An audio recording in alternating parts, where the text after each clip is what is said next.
गुरुर्ब्रह्मा गुरुर्विष्णू गुरुर्देव महेश्वरा सद्गुरु साक्षात परब्रह्मा तस्मै श्री सद्गुरवे नमः। जय जय रघुवीर समर्थ श्रीराम समर्थ। सद्गुरु चरणांना नतमस्तक होऊन आपण या निरूपणास सुरुवात करूया। मायबाप सज्जनांचे स्वागत आहे। पहा, आता उद्या बघा अक्षय तृतीया आलेली आहे आणि अक्षय तृतीया आहे ना, बघा गरुड पुराणामध्ये अक्षय तृतीयाबद्दल काय सांगितलेलं आहे ते आपण पाहूया। म्हणजे अक्षय तृतीयेला हे दान केल्यानं आहे ना, 10 जन्माचे दोष आपले मिटू शकतात। दुःख, दारिद्र्य, कठोर संकटातून मुक्ती।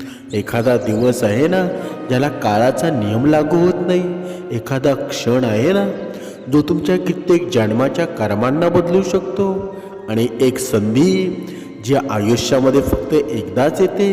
म्हणजे आज आपण बोलणार आहोत अशाच एका दिवशी घडणाऱ्या अद्भुत गोष्टीबद्दल। म्हणजे काय बद्दल? म्हणजे ती आहे म्हणजे अक्षय तृतीया। हा दिवस केवळ शुभ नव्हे तर हा काळावर विजय मिळवणारा दिवसच आहे ना।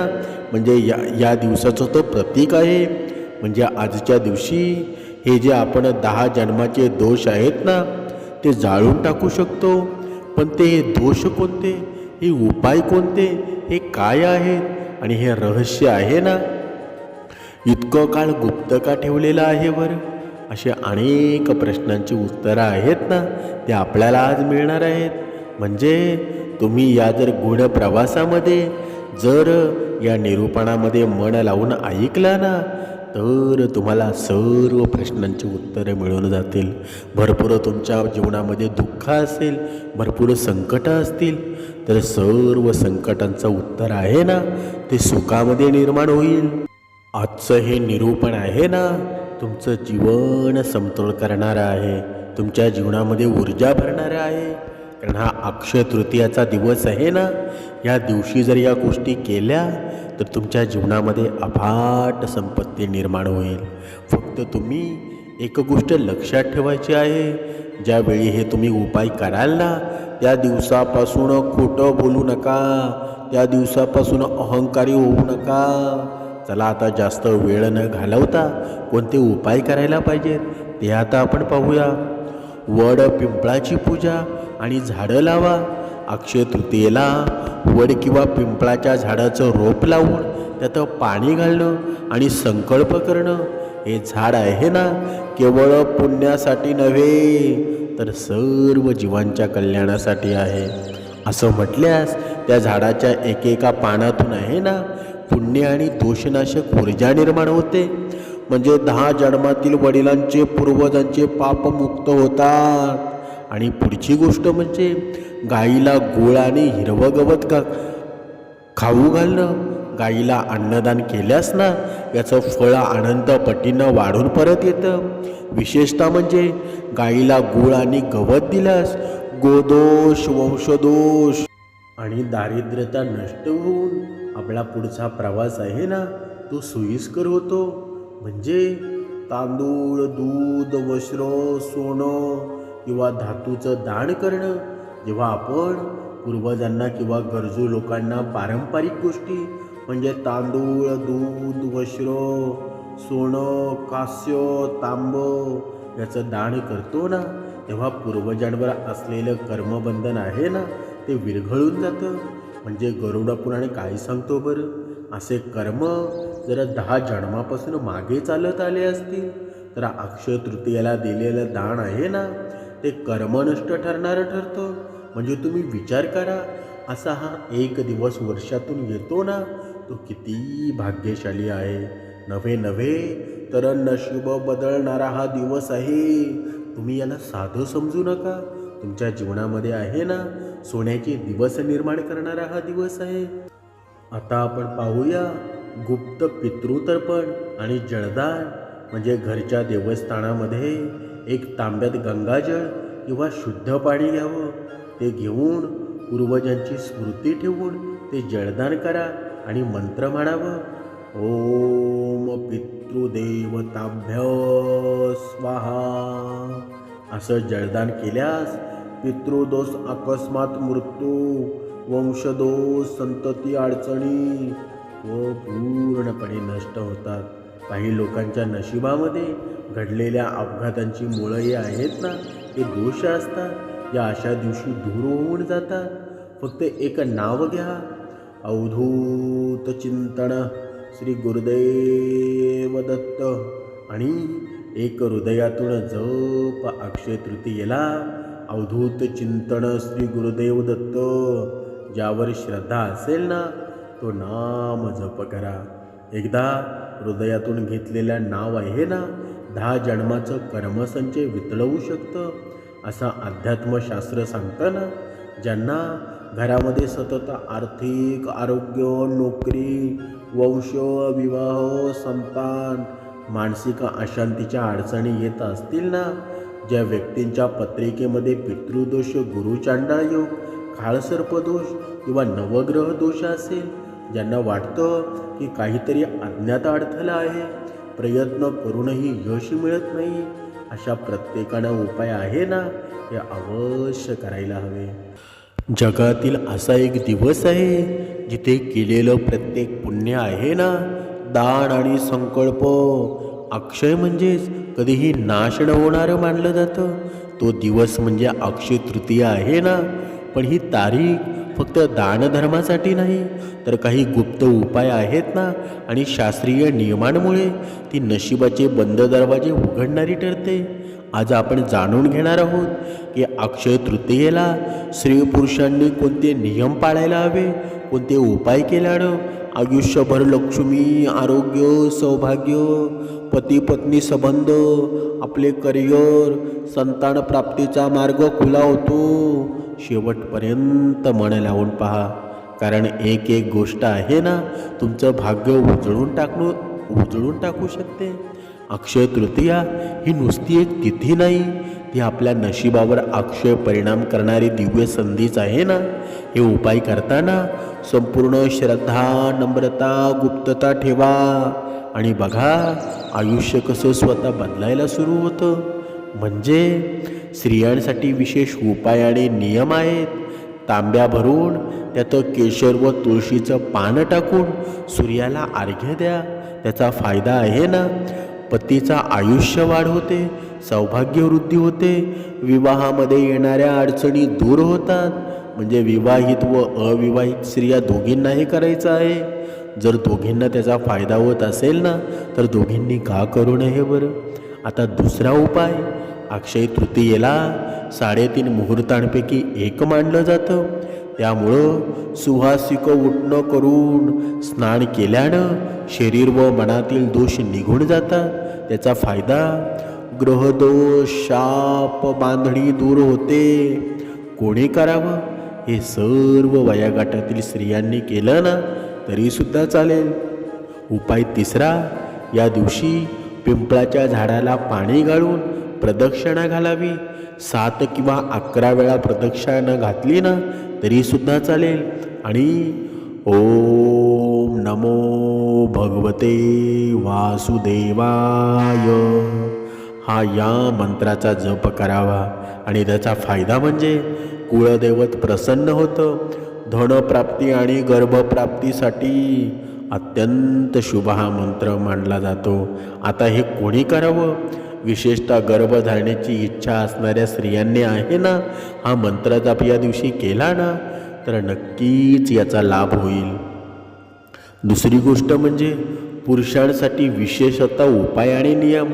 आता अगोदर पाहिले ते स्त्रियांसाठी पाहिले, आता पाहूया ते पुरुषांसाठी. अक्षय तृतीयेला ब्राह्मणांना सणई, गूळ, सुपारी आणि धान्य दान द्या. त्याचा फायदा आहे ना, करिअरमध्ये अडथळे दूर होतील, सरकारी कामामध्ये यश येईल. आता हे कोणी करावं? सर्व वयाचे पुरुष आहेत ना, विशेष बेरोजगार किंवा नोकरीत अस्थिर असलेले, यांनी सर्व हे उपाय करावेत. नक्कीच त्याचा फरक मिळेल. आता दुसरा उपाय, शिवलिंगावरील पांढरी फुलं आहेत ना, पांढरं तांदूळ आहे किंवा गंगाजल अर्पण करा. त्याचा फायदा आहे ना, पितृदोष दूर होतो, आयुष्यातील अपयश संपतो. आता हे कोणी करावं बरं? विशेषतः ज्याच्या कुंडलीतील राहू केतूचे दोष आहेत ना, त्यांनी हे जरूर करावं. आता उपाय, या दिवशी गाईला गूळ आणि हिरव्या गवताचा प्रसाद द्यावा. त्याचा फायदा, आर्थिक अडचणी दूर होतील, दाम्पत्य जीवनामध्ये सौख्य होईल. आता हे कोणी करावं बरं? विवाहित आणि अपत्य प्राप्तीच्या प्रतीक्षेत असलेले पुरुष यांनी हे नक्की करा. आता तिसरी गोष्ट, सर्वसामान्यांनी म्हणजे स्त्री पुरुषांनी दोघांनी पाळायचे हे नियम. पहिला नियम, या दिवशी कोणत्याही प्रकारचे वादविवाद कटाक्षाने टाळा, कारण याचं अक्षय फळ मिळतं ना, म्हणजेच रागाचं फळसुद्धा दीर्घकाळ टिकू शकतं. काळं वस्त्र परिधान करू नका, शक्यतो पिवळ्या किंवा गुलाबी रंगाचा पोशाख वापरा. त्याचा फायदा, सूर्य, गुरु आणि शुक्र ग्रह आहेत ना, हे प्रसन्न होतात. या दिवशी सोनं किंवा धातूचं, कांस्य, चांदी काहीतरी खरेदी करा आणि ते प्रथम देव्हाऱ्यात ठेवून वापरात घ्या. याचा फायदा, खरेदी केलेलं धन आहे ना, ते अक्षय होतं, कधीही संपत नाही. पण तुमच्याकडे जर पैसा नसेल ना, तर या दिवशी बघा, तुम्ही कळश नवीन भरू शकता, तुम्ही देव्हाऱ्यामध्ये 1 रुपया ठेवू शकता, तुम्ही देव्हाऱ्यामध्ये 10 रुपयाची नोट ठेवू शकता. म्हणजे तुम्हाला जे शक्य होईल ना, तसं तुम्ही करा. यामध्ये तुमच्याकडे जास्त पैसेच पाहिजेत असं नाही. आता आपण पाहूया शेवटचा पण अत्यंत प्रभावी उपाय.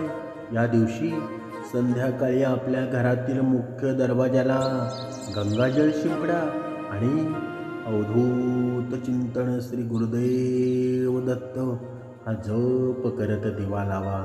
याचा फायदा, कोणतीही वाईट शक्ती आहे ना, घरामध्ये कधी प्रवेश करणार नाही. संपूर्ण वर्षभर आहे ना, पूर्ण घर सकारात्मकतेनं भरून राहील. म्हणजे अक्षय तृतीयाबद्दल अद्भुत आणि माहीत नसलेली माहिती. एक गोष्ट म्हणजे भगवान परशुरामांचा जन्म, पण त्यांच्या मागचं गुप्त कारण आहे ना, ते बहुतांश लोकांना माहीत आहे की अक्षय तृतीयेच्या दिवशी भगवान परशुराम यांचा जन्म झाला.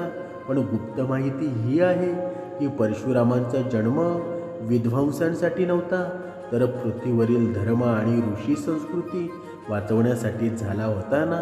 विशेष म्हणजे ज्यांना घरात सतत संकट येतात, त्यांनी या दिवशी परशुरामांचं ध्यान करून परशुराम गायत्री मंत्र जप करावा. यामुळे वंशरक्षा व कुळशांती मिळते ना. या दिवशी काळ थांबतो. होय, वेळेचा प्रभाव आहे ना, तो क्षणभरासाठी निष्क्रिय होतो. शास्त्रानुसार असं सांगितलं जातं की अक्षय तृतीया ही आहे ना, त्रेतायुगाची सुरुवात मानली जाते. या दिवशी सूर्य आणि चंद्र दोघाही एकाच वेळी उच्च स्थितीमध्ये असतात.